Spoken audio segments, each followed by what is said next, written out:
Here we are. Welcome to another episode of Formula One Therapy. I'm Nicholas McKiley, on my own today, here to talk to you about something that is very close to my heart, and it's another verbal diarrhea podcast, as I'm going to come to describe them. It's about all the stuff I need to let out of my head and let out into the world in the hopes that it may change the trajectory of Formula One. Not that I don't love Formula One. I've loved Formula One for many years. There was a few years, I think, between 2014 and I'd say before 2021 where it kind of got stale. It was kind of hard to watch at times. I tuned in for the title fights between Vettel and Hamilton, but there was a lot of improvement that needed to be done. And not that I think they've nailed it in the past couple of years, but I've been watching, again, pretty religiously just because I love racing. I enjoy racing. It's my thing. But today, as I tried to say before, and before the verbal diarrhea started, this is Formula One Therapy. Nicholas McKiley, on my own today. And as usual, this podcast is for me, not you. This is for me to sort out everything I feel needs to be changed in Formula One. It's not a lot, but it's a significant amount, and it's a significant amount of changes that need to be done in order to get it back to its former glory. Not that I don't enjoy it, like I said, but there's just times where I'm watching a race on Sunday and I'm like, ugh, it's so predictable. It's been done in a way, I think, to benefit certain people. And one of those people we're going to talk about today, Haas and his lackey Gunther Steiner. I wanted to talk about this with Sean, but I feel like I wouldn't do justice because not that he'd interrupt me, but that he would bring about points that I couldn't bring about. Like he would try and not be the devil's advocate, and I wouldn't get to the bottom of everything I despise about this team. Everything that's wrong with this team. Today we're going to talk about basically all their problems and why I think they exist and why they shouldn't maybe exist. And if they do exist going forward, they need to allow other teams to compete and come in. Andretti for one. And more teams in general. Because if we're allowing 2 cars, one of 10 teams, to be filled by this, what I think is a waste of space, there needs to be some changes by the FIA, or maybe changes by them. Because they're acting in a way that's very detrimental for Formula One, in my opinion. So, let's start with that topic first. It's the waste of F1 space. Why do I feel that they're a waste of F1 space? It's mainly because they're run by an owner who doesn't seem to want to spend any money on the team. He wants the name branding. He wants the share of the revenue from sponsorship. He wants all the goodies that come with being a Formula One constructor these days, which is, like I said, revenue share, sponsorship, cost cap. He doesn't have to spend that much while he makes a shit ton. Doesn't spend any money on it. He's just sitting there branding his name in a sport that he doesn't have any plan to win in. And that'll be one of the questions I asked today. Like, what's their point? What's the point of Haas? And I'm going to get into that later.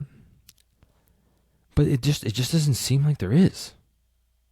It just doesn't seem like there's any need for them to get better, or any desire to get better, any goals. And I don't know where to start. Like, what are they doing there being 10th?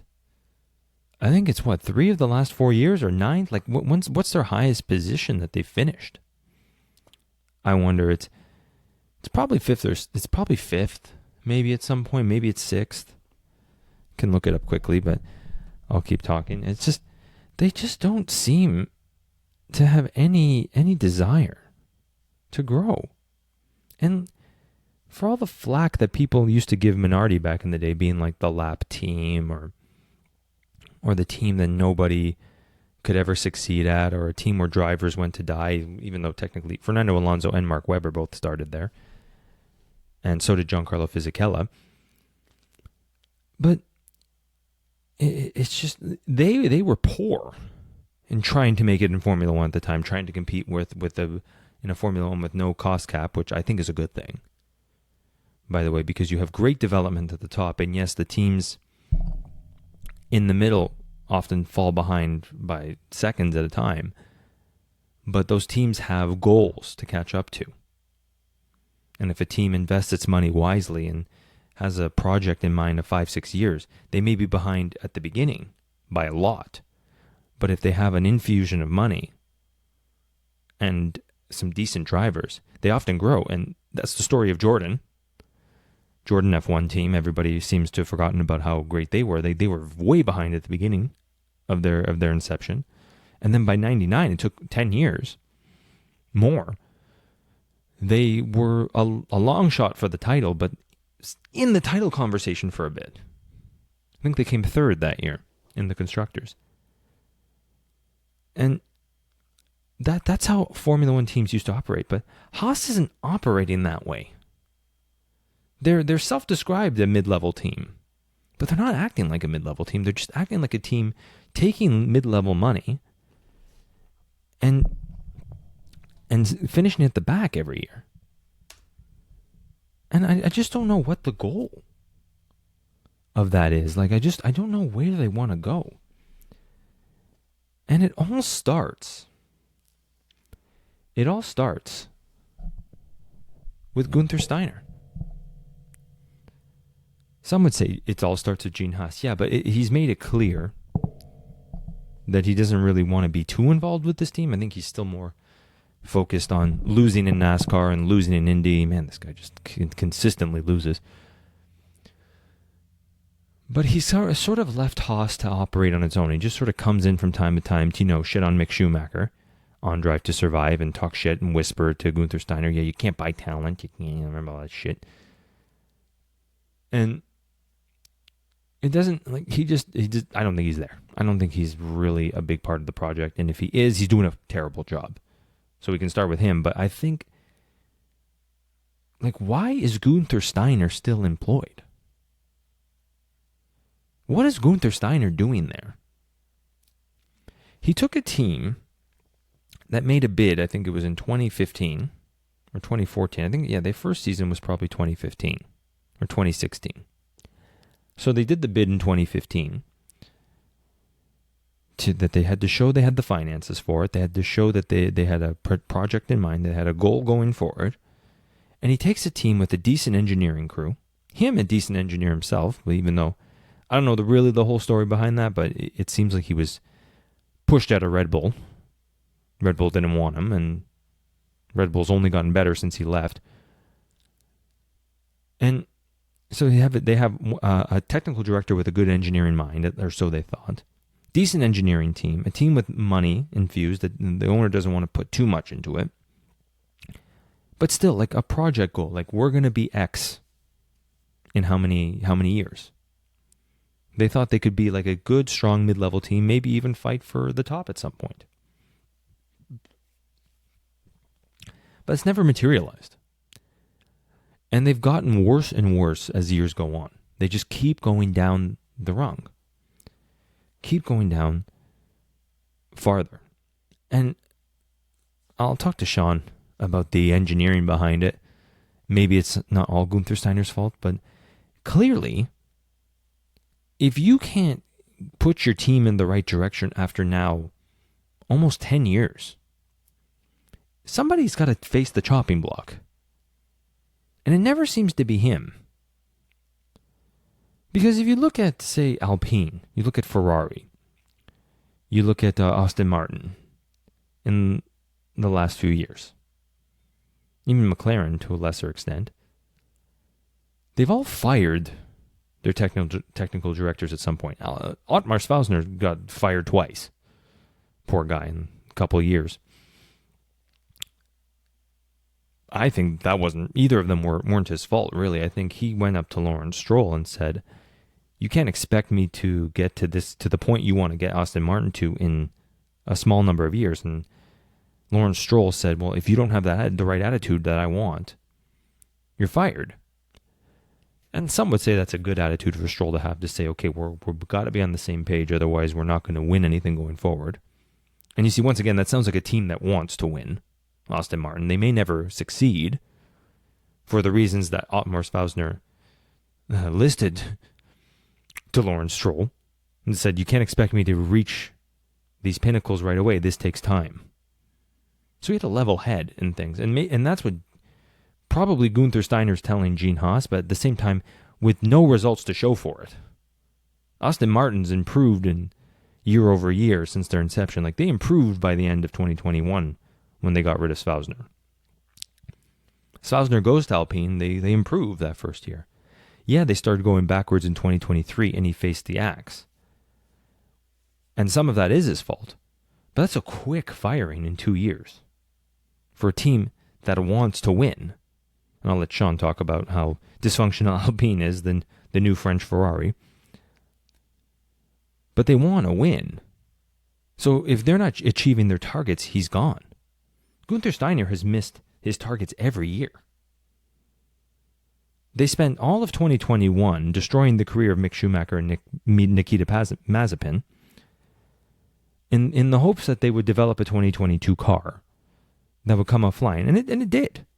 Came out very good. But as to where they thought they were going to finish, they didn't know. They just wanted anything better than 2021. But that's not really a good goal. Like, did you set a target for 5th? Could you have done 5th?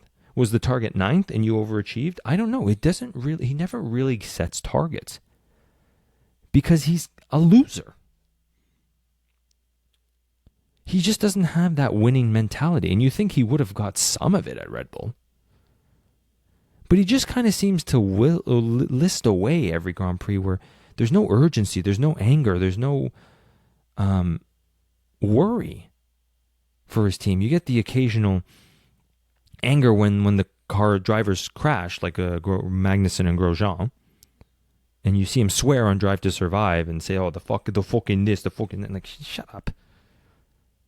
Maybe get mad when you finish 12th 5 races in a row, or 14th. Maybe get mad when you're not anywhere near the points every race. He doesn't seem to be. He keeps saying, oh, yeah, well, we're learning, we're developing, we're trying to get our brain around the car every weekend. How many weekends has it been now? How many years? At some point, you got to figure this out. And the cars just keeps getting harder and harder to drive, it seems. And that's on you. You got to figure this out. You got to sit down with your engineers and figure something out. What's it going to be? What's it going to take for you to realize your team is garbage? You're not going in the right direction. You're getting worse. And you're a major problem with that. And he sits there and he blamed Mick Schumacher in 2022. Oh, we didn't get enough points because of him. So now we're going to get Nico Hülkenberg and Kevin Magnussen. That should work out, right? This is their second major problem, it also involves Steiner too. Steiner seems to love drivers that are hopeless. Steiner seems to love drivers that are at the end of their rope, that are never going to succeed, that in the 90s and early 2000s would have been fired after year 2 and never step foot near F1. He seems to love those guys. He seems to love worshipping these people who are never just never going to do it. And ironically, the 2 drivers he's hated the most is one, Mick Schumacher. Yeah, you could say Nikita Mazepin, but Nikita Mazepin's dad saved the team. So you can hate him all you want, but the only reason you're still a team, you're still a technical director, because no other team is going to hire you once you finally get fired. But the only reason you're a team is because of Nikita Mazepin. Not that he was good, not that I think he was any good. It's just you shouldn't have hated him as much as you did, even though he crashed a lot, he spun a lot, he wasn't a good driver, shouldn't have been there. But you hated Mick too because there's a rookie who crashed. And I've listed all the reasons before and how ridiculous that is. But the other person he seemed to hate the most out of I guess it's only been 7 or 8 drivers that have been on that team. It's been Gutierrez, Magnussen, Grosjean, Mazepin, Schumacher, Hulkenberg. So that's 6. Right? Yeah. So the 6 drivers that have been there. He seemed to hated Romain Grosjean the most. And Romain Grosjean was the most successful out of all of them. Which always was odd to me. And the worse Romain Grosjean got, and the more crashes he got, the more hopeless he became as a driver. The more he wanted out and kept talking shit about the car, the more Steiner seemed to like him. Which was always odd to me. Because he wanted to fire Grosjean in 2018 for some notorious accidents. I think one, he spun going in a straight line in the safety car. But in the end, he says, and I read this article, he said, there's nobody else. I'm not going to do his stupid accent, by the way, if anybody asks. There's nobody else who I think can drive the car like him. We have a tough car to drive, and I think like I can try somebody else, but I'd rather just go with somebody who I know understands the car and I know can operate it the best. And what a horrible thing to say, eh? It was kind of like, yeah, we're stuck with him because this car is so shit that only he seems to know how to get the best out of it. Which is not showing any confidence. And when Gene Haas read that, Gene Haas should have read that article and said, okay, you're fired and Grosjean's fired. Because if you're turning my car into an undrivable piece of shit year over year, that only hopeless, unloved losers of F1 can sit in that paddock, then I need to start over. He could have started over then, before COVID, before he needed a major influx of money. But he didn't.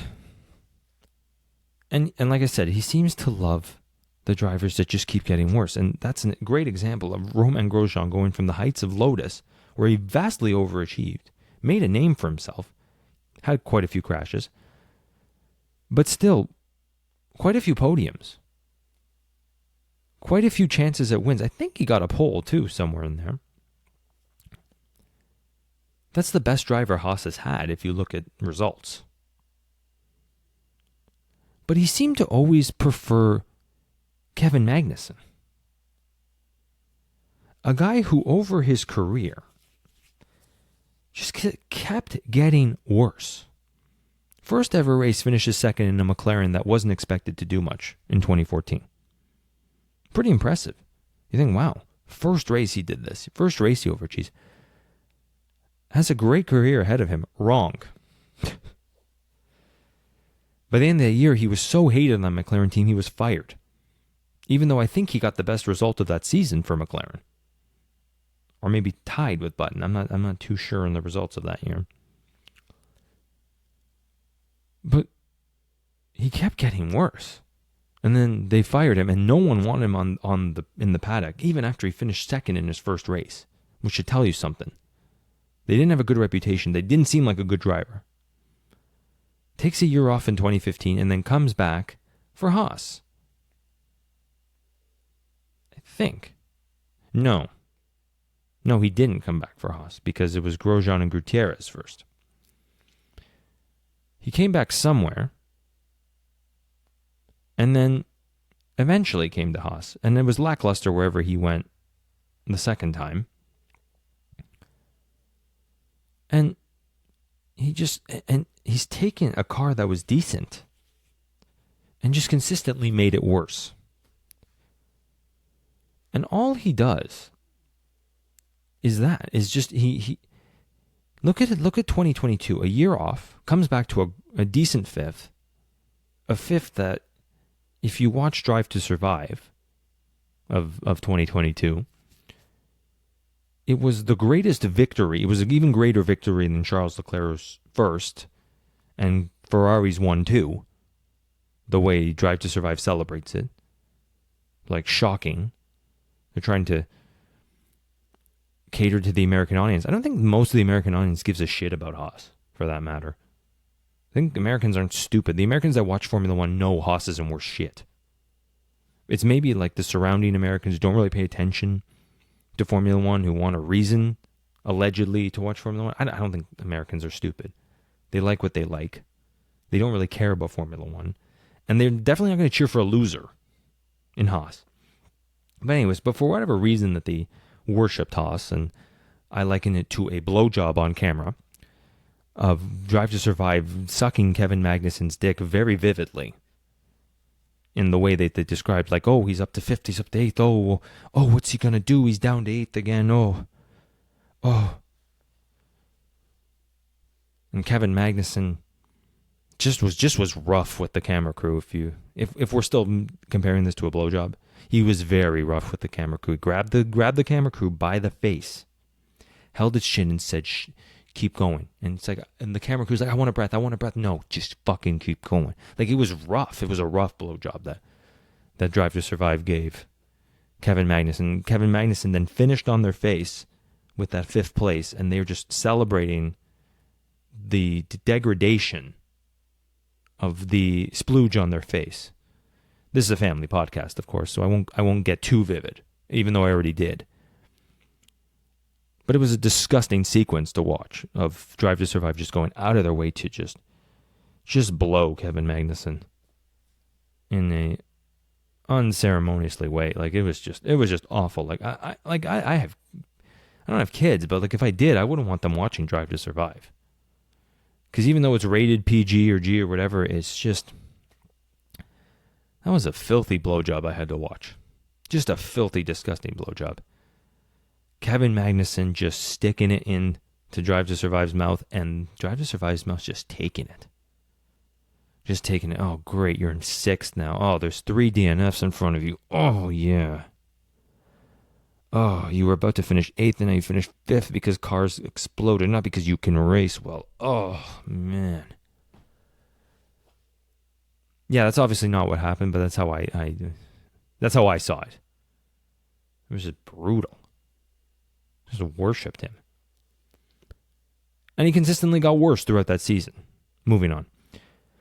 Consistently, he never finished 8th and higher than 8th the rest of the season.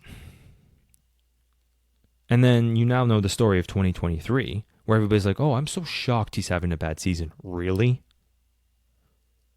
Really? Every other season he's had one good start and then terrible, inconsistent rest of the seasons. This is not new. This is who he is. Why are you shocked? You're upset that you gave him a blowjob on camera. That's what it is. And you're like, oh, why is he doing so bad now? Because, well, you went home with the wrong guy, Drive to Survive. And now we're slut-shaming you for it. We're slut-shaming you for going home with Kevin Magnussen. You're like, no, he's not that bad. He's not a loser. You actually don't know him like I do. We know him. We know he's a total loser. We know he's never going to amount to anything. And Gunther Steiner knows this too. And that's why he loves him. Because Gunther Steiner is never going to amount to anything. Gunther Steiner is never going to be a great technical director. Gunther Steiner is never going to be in charge of a team that wins. Let alone doesn't get a podium. So he clings to Kevin Magnussen because he's like, if a driver comes in there and overshadows him, people will realize how useless he is. Because a driver that can race at Haas is going to quickly show how crappy this team has been run, and probably at least going to sneak out one podium. Probably. By the way, their best ever finish, I believe, was Grosjean in 4th.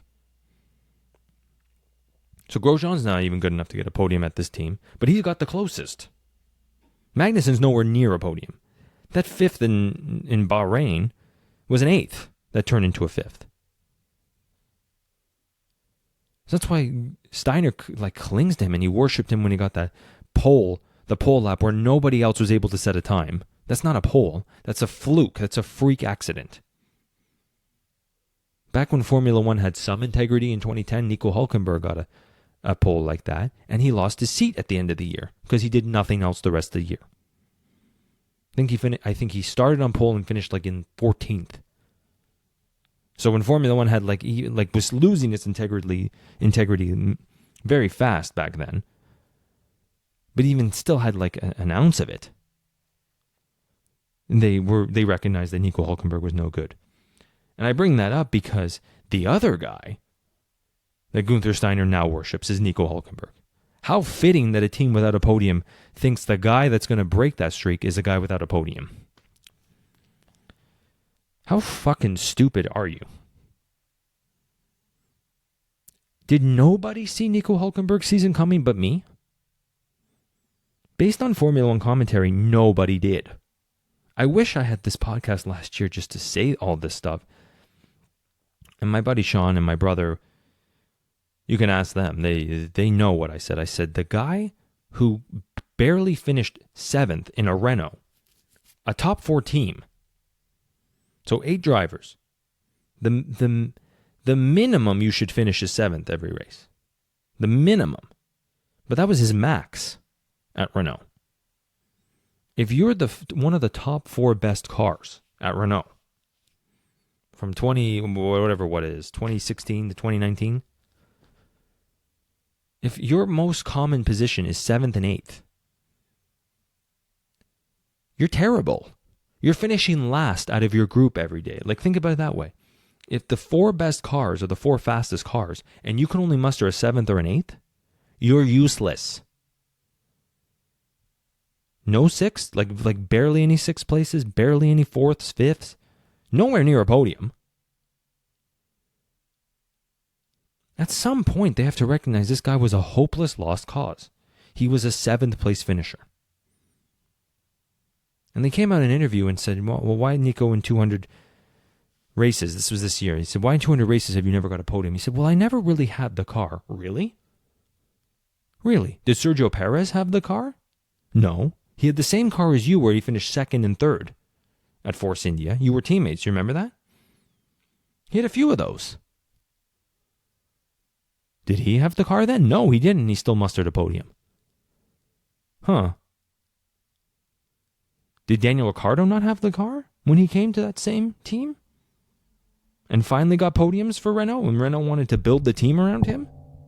A team that allegedly you were built around? He had the same car as you when he got podiums. Did Carlos Sainz not have the right car? He did. He had the same car as you, and he got podiums. And Carlos Sainz is no hero of mine. Carlos Sainz is you, but slightly better, Nico. Enough that he can at least muster a podium, but Sainz's most common finish at Ferrari has been like 5th. With a good car. The fastest car in 2022. Like, I equate him with you, and still I think he's better than you. Still I can trust him. Still he has a few good races every now and then. 2 wins in 2 seasons. With one of the fastest cars. Couple poles. Nothing to be proud of. Nothing to be proud of. Still, he's way better than you. He's miles ahead of you. You have every excuse in the book, don't you? Except that I'm a bad driver who shouldn't be in F1. Who for the first 10 years of his career was useless and couldn't get a podium. Then took 3 years off. And people thought, oh wow, he's going to break every curse this year. He's so good. He's a super sub. Remember that? The Force India car that got poles and podiums and a win in 2020. Nico Hülkenberg steps into that car, qualifies 3rd, and finishes, drumroll please, 8th. You had the car. It was Force India Mercedes. It was the fastest engine on the grid. What happened? You couldn't even get close to the podium after qualifying 3rd? Was it the team's fault? Did the team screw something up for you? I don't know. What I do know is you've constantly finished 7th or 8th. And you can blame the car all you want, but you're not aggressive. You have no defensive skills. You're a decent qualifier, and that's it. But no points or no races are won in qualifying. A 1-lap pace is nothing to celebrate. So is everybody really surprised that that guy came into a worse car in Haas? And this is everything I said last year.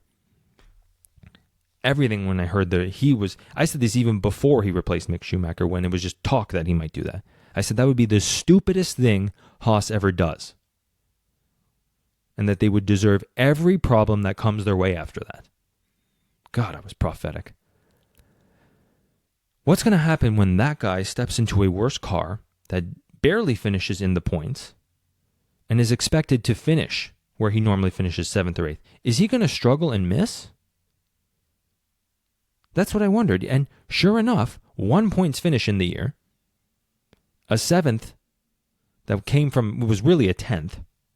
It was an awarded 7th. It wasn't a 10th. It was a 7th. It wasn't a 7th. It was a 10th. He was in 9th before the restart. Esteban Ocon was within DRS range. Going to pass him. Red flag. Then a crazy restart happens. It's null and void. But then after all the crashes, all the penalties, he somehow ends up 7th. And they had the gall. The F1 media. I think it was F1.com or it was Sky Sports or one of them. They said, well, it's clear he was the right choice over Mick Schumacher. And I said that's going to bite them in the ass.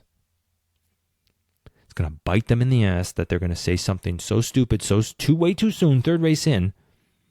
I thought for sure he would get another points finish. I really did. I actually thought he would do better than Mick Schumacher in terms of points, not in terms of actual development. The car was going to obviously go backwards under him because it always does in every team he's in. But I thought he's going to come into a decent car. He's going to look slightly better than Mick, and he's going to be worshipped for it. To not only not get a points finish in the race again, that once again was awarded to him, it should have been just 1/10 and 1/6 in Austria at a sprint race, which shouldn't count. Wouldn't have counted 5 years ago. Let's put it that way. Like 5 years ago, he would have gotten 1 point on the season. Oh, boy, the more I talk about this, the more pissed off I get. But not only does he not get another points finish again, it was a 10th that turned into a 7th. People are crying, or not crying, but they're surprised that Kevin Magnussen had such a bad season. Once again, not a surprise to me. But they're surprised that he had such a bad season. Technically, Magnussen had 3 times the points finishes that Hülkenberg had. Technically. In the same position. Technically, it should have been 3 10th places for Magnussen and 1 10th place for Hülkenberg. Instead, he gets awarded a 7th and finishes 6th in the sprint race. And now he ends up with what was it? 9 points? 4 or 5 of which he didn't deserve. To me, it's 8 he doesn't deserve, because a sprint race to me is... I'm going to talk about this in another episode. We need to get rid of these sprint races. It'll probably be the next episode, actually. But, okay, let's just take it at face value for what it is. Okay, it's a lucky 6th, or lucky 7th. His most common position. Only does it once. A fluke 6th in the sprint race. Decent qualifying throughout the year. No points. Even I didn't think he would be this bad. Even I thought he would score more points than Mick Schumacher. Haas as a team scored the same amount of points that Mick did, which got him fired.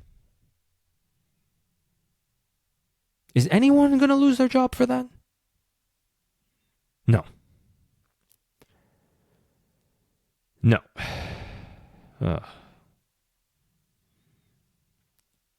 What are they still doing on this grid? I have no idea. I don't think they need to leave Formula One, because kicking them out and just putting another team in that could potentially be bad, or rebuilding under this terrible system, which is limited. It allows only people to come in if the entire grid votes on it. You need a certain amount of money, like they're saying Andretti now needs $250 million to get in. And it's like, what? Why shouldn't he be allowed to start with $15 million and build from where he can? say it costs these days in modern times for a season $50 million a car. I think it's a little bit more, but we'll just say in the low end $50 million. So he says, okay, I'm going to spend $100 million total on my cars and everything for 2023 season. What's wrong with that? This is what we used to do in Formula One. A team can come in and think, you know what, I have a good engine platform, I have a good chassis, I have an idea of what it's going to take to compete and develop this car. I'm going to come in, I'm going to A, try and qualify, and B, if I don't qualify, I'll fold.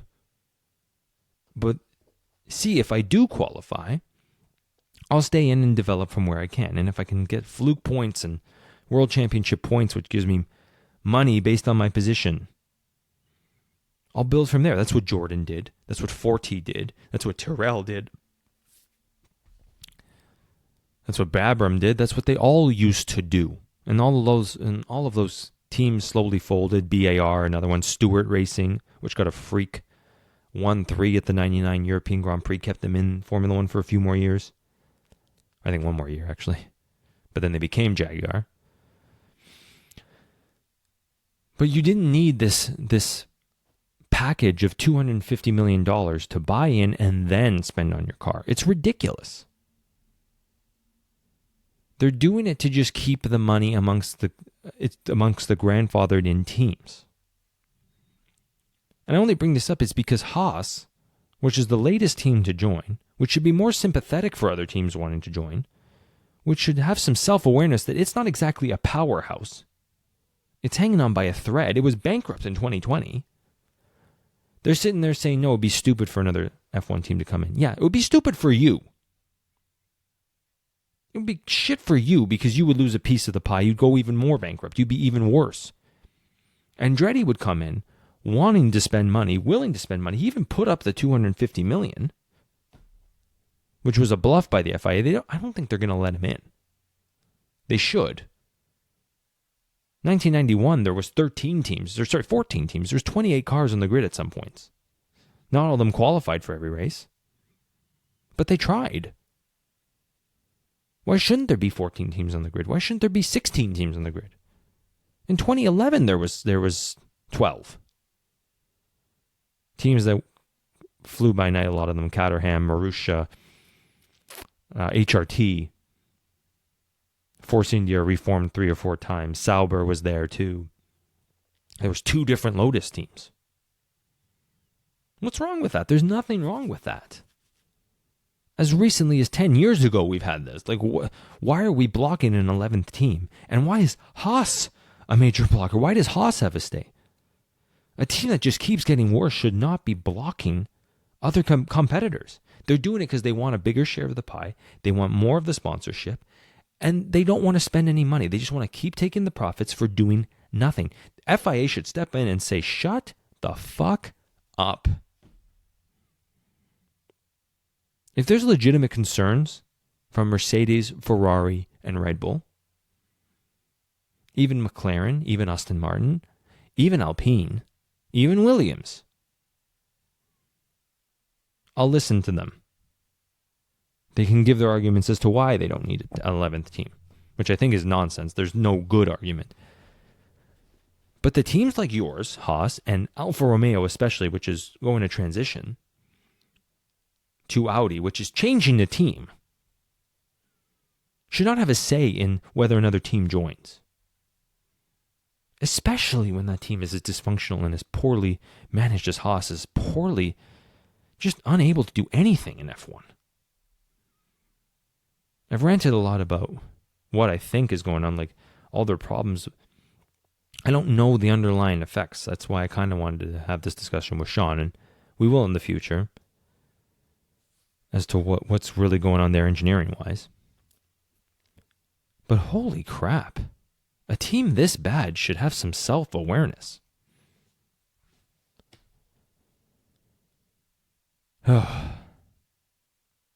It's really, though, it's a microcosm of everything that's wrong. They're a microcosm of everything that's wrong with F1 and the world in general, for that matter. This is why, like I said, I call this Formula One therapy, because I have beef with a lot of things that go on in the world these days. But you have a few rich teams changing the rules to benefit them, benefit their monthly incomes, benefit their positions in power in Formula One, dictating whether other people should be allowed to join the club or at least be able to compete. We're supposed to build Western society off of competitive values, competition, capitalism. If you have a great idea, you can come join and try and compete and see if your ideas are good enough to win. That's not happening right now. 10 teams are sticking together, forming a cartel and saying nobody else should be allowed to join us.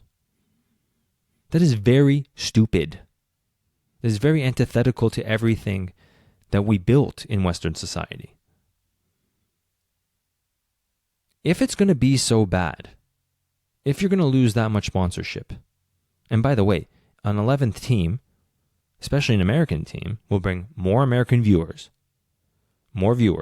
in general, more sponsorship, more ticket sales, more revenue. Wouldn't you want to take that chance? Just because you now have to split it 11 ways, but you get more viewers. You get a better product. There's going to be 4 American races going forward now, or 3.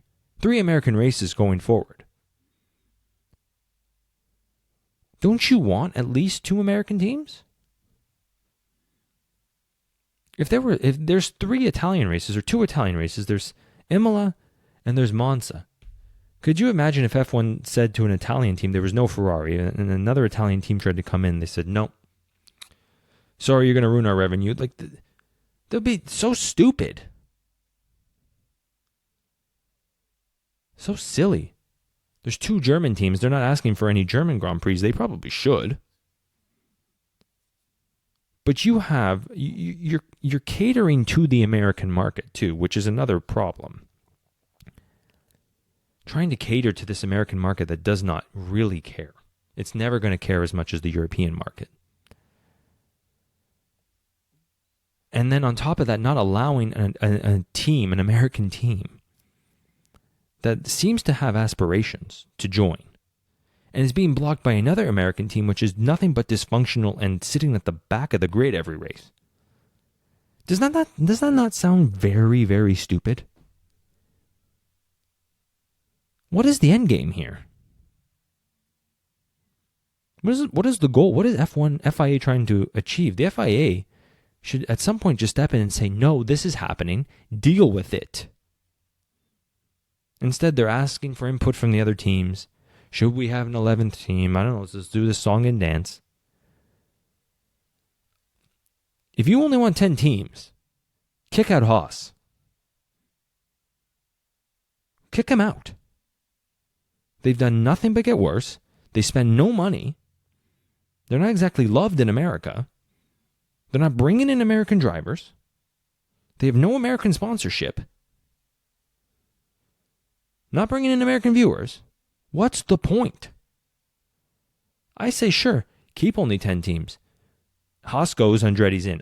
Haas even admit, they said if we had to put up that money, we would have never joined F1. Idiots. Like, why would you even say that? Holy shit. The team is just filled with idiots. Say less sometimes. Because I hear that and go, okay, then you don't belong in F1. F1's ruining the European market for the American market. It's pretty clear.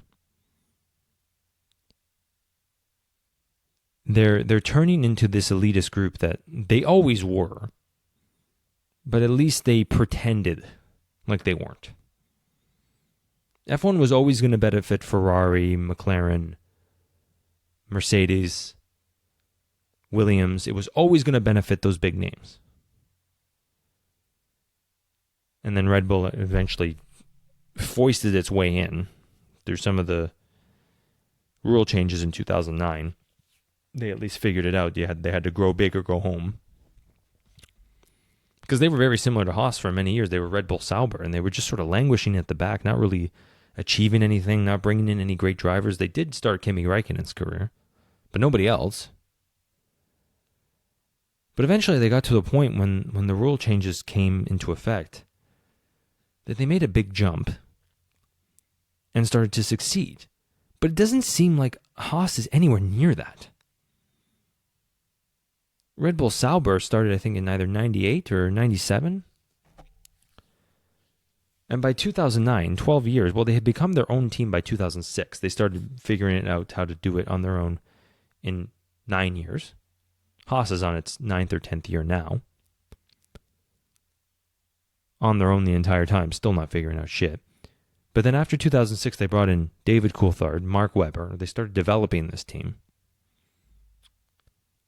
Started taking it to new heights. And then by 2009, they benefited from a great rule change, from the big rule changes, and became a great team. Haas is not going to do that.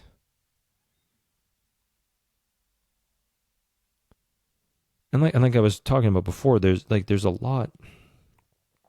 Like Formula One is an elitist group. It is a amalgamation of Nazis and fascists who formed the racing league after World War II.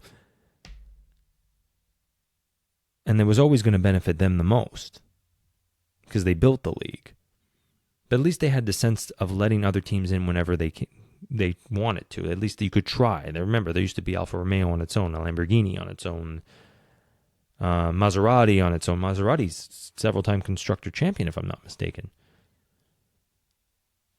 Babram, Hesketh, and all these teams over the years.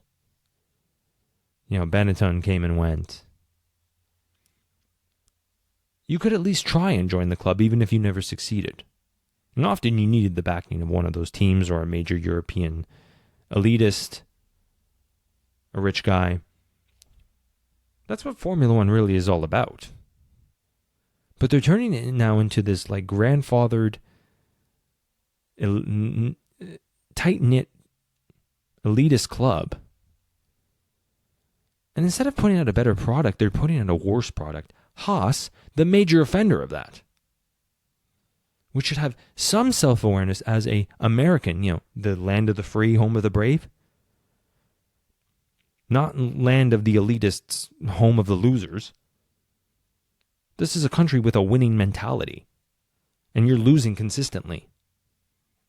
And Mario Andretti is a Formula One champion. Michael Andretti is a Formula One driver. You have done nothing, Haas. And you're blocking them from coming in? At least let them try. I'm intrigued to see what they would do. I don't think they would succeed either. At least let them try. They seem to want to try. They're successful in IndyCar. They're successful in NASCAR. You're not. Maybe they'll be successful in Formula One. Maybe an American constructor, an American driver champion will happen because of them. Which, if your end game is to get more American viewerships in the American market, why are you blocking this? And why are you letting the worst team in the league have a say?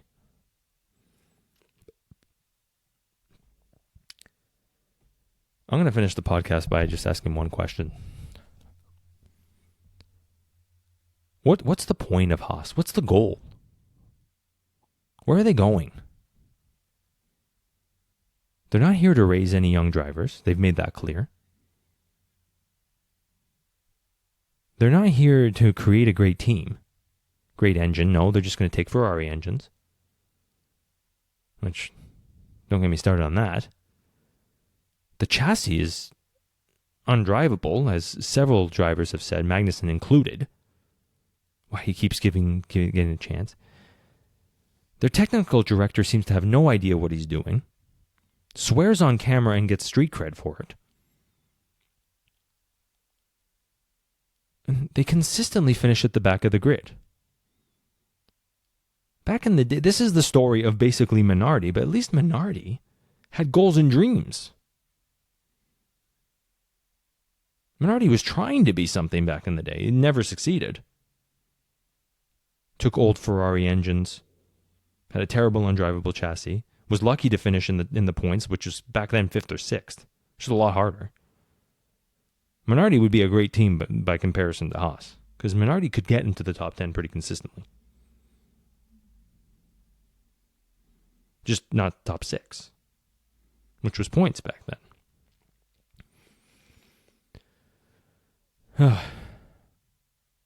But Minardi eventually had to fold. Several times. What is Haas going to do? Are they ever going to succeed? Are they ever going to get there? Do they have a goal? I've already said this, but when they asked Steiner, he seemed to say, yeah, we're trying to figure it out every weekend. It's like, if you haven't figured it out by now, you never will. And maybe somebody else could figure it out. Gunther.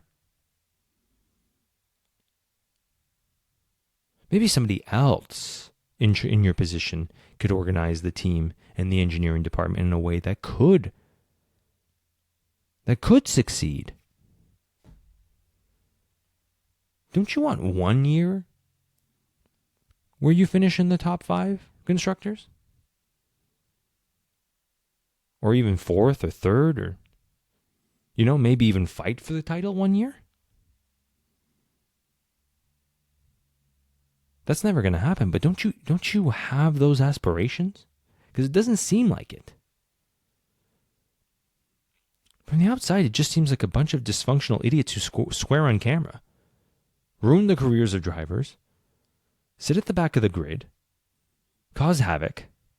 All the major crashes, some of the worst major crashes of the past 5 years. And I'm not just talking about Mick Schumacher, I'm talking Romain Grosjean and Kevin Magnussen. Came from your team. Suspension failures, hydraulic failures, car destroyed in half and blamed everybody else. All those things.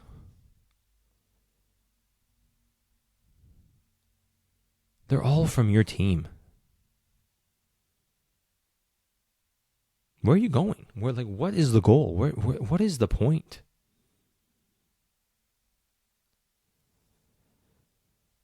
I don't know. I have no idea. But I feel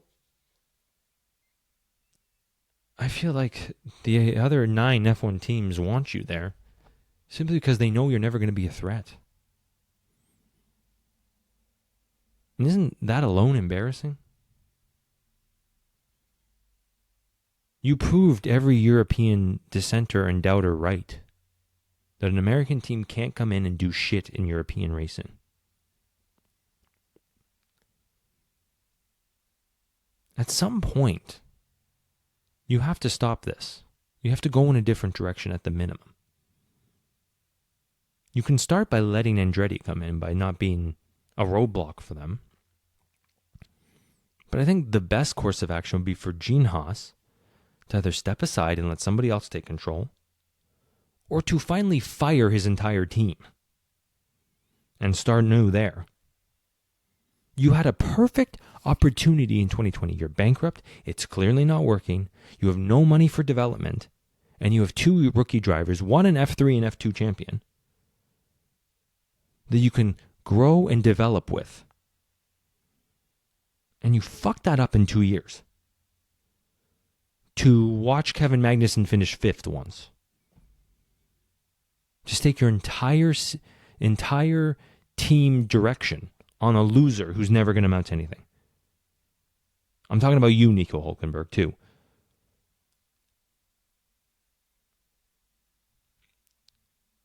At this point, I want Magnussen and Hülkenberg and Gunther Steiner to stay at Haas forever now. Now I get it. Talking this out an hour, I kind of get what people like about this team. It's a train wreck. It's watching a train wreck. It's watching dysfunction. It's a reality TV show with people who are never going to amount to anything, and you're going to laugh at and feel good about yourselves for watching. Hülkenberg is never going to do anything. May finish in the points a few times. Get worship for it. Magnussen's going to amount to nothing. Maybe get a freak pole and a freak 5th. And Drive to Survive is going to get rougher and rougher with the blowjob. They may even let him fuck him. Like, Drive to Survive was like, I'm not that kind of girl. And then Magnussen stuck his cock in their mouth. And then they just went to town. They went to town and they were like, oh my God, look at this 5th place. Oh, wasn't even a good blowjob that we watched. I've seen better on TV.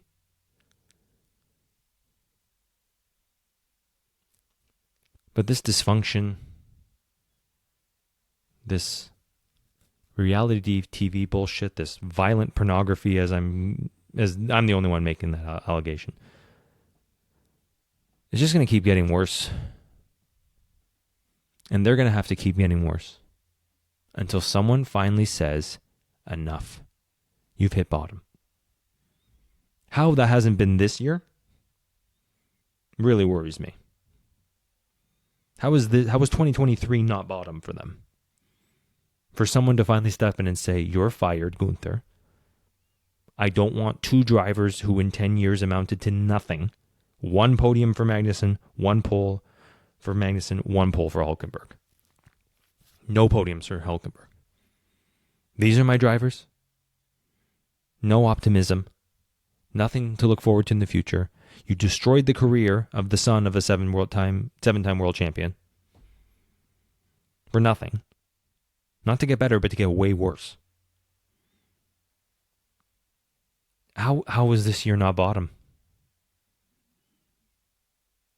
I made this joke to Sean. I said, I hope Magnussen, Hülkenberg, and Steiner are there for 5 more years. Because no matter how boring it is at the front, like say if someone's running away with it, which is what F1 wants to do as well. They just want to pick and choose drivers to win, in my opinion. They're going to slowly take down Verstappen because they don't like him anymore. That's another discussion.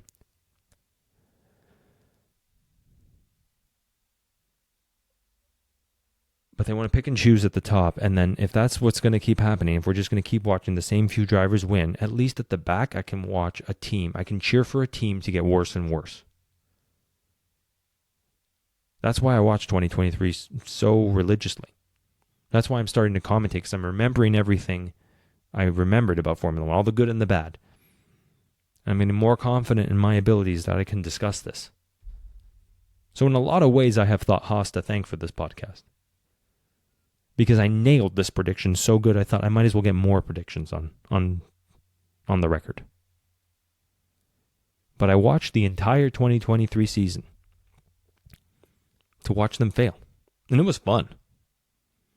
It was fun to sit there and relax and calm down, take a nice deep breath and go, they're 14th and 15th again.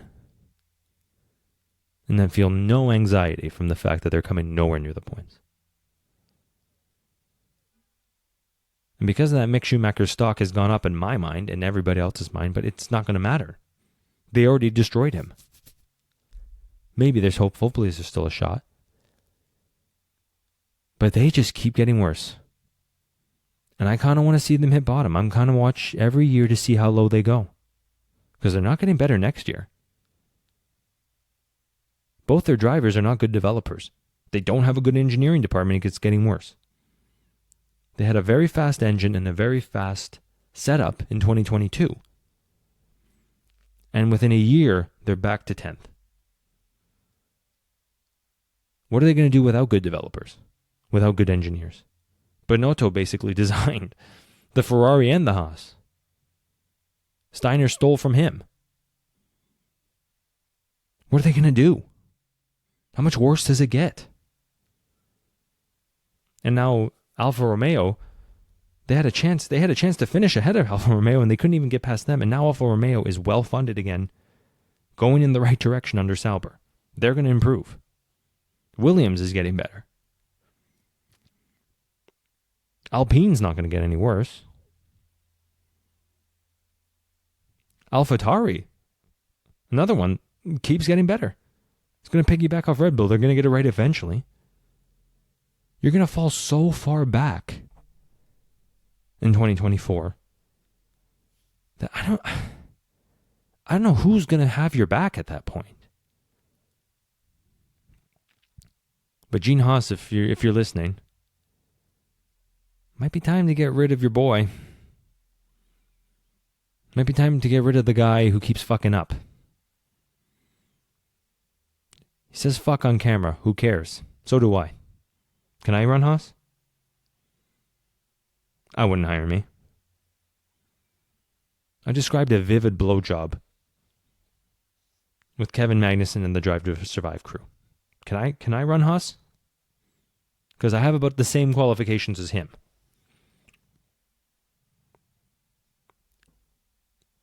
If Nico Hulkenberg got no points in a decent car, how bad is it going to be in a worse car? Magnussen ditto. Are they really going to improve? When it got bad in 2018, they didn't step up in 2019. And when it got worse in 2019, they didn't step up in 2020. They got 3 points between them, which is what basically you should have had this year. You were lucky to get 12. You should have had 7. In races would have been 4.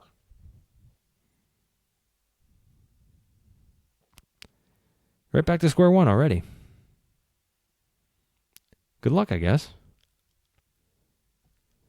All right, that's the end of my rant. That's the end of my hatred of Haas. Sean's going to nitpick this one because I'm just kind of all over the place. But I don't care. Need to be said. I was right about Haas. They're terrible. They're amounting to nothing. And they're going to get worse. And I enjoy watching it. Just like I enjoy watching shit reality TV. But when I want to watch good Formula One, and they're the only ones on, I'm going to turn it off. All right, thank you for listening. Like I said, this is for me, not for you. If you don't like it, shut up. Have a good night.